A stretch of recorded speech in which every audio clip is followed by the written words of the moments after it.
नहीं सुनी होगी एक मूर्ख मित्र की कहानी।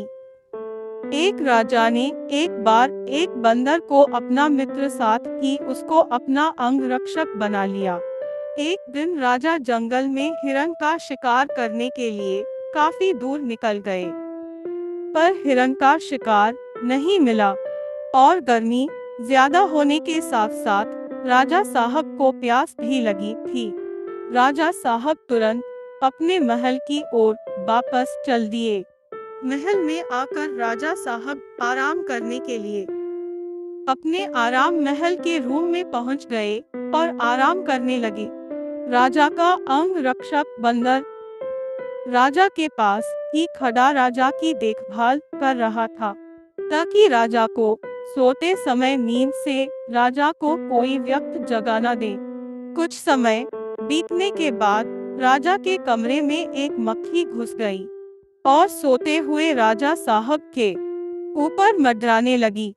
बंदर ने राजा साहब के ऊपर मंडराती मक्खी को भगाना चाहा, लेकिन मक्खी भगाने के बाद भी राजा साहब के पास बार बार वापस आ जाती थी। बंदर मक्खी फिर भगाता, फिर से मक्खी वापस लौट आती। बंदर के काफी बार भगाने के बाद भी मक्खी राजा के पास से हटने का नाम ही नहीं ले रही थी। बंदर को मक्खी पर बहुत ही गुस्सा आया।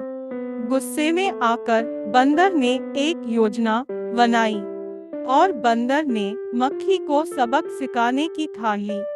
फिर उस बंदर ने राजा के म्यान से तलवार निकाली। फिर जैसे ही राजा के ऊपर मक्खी मंडराने लगी, मंडराते मंडराते मक्खी राजा के गर्दन पर जा बैठी।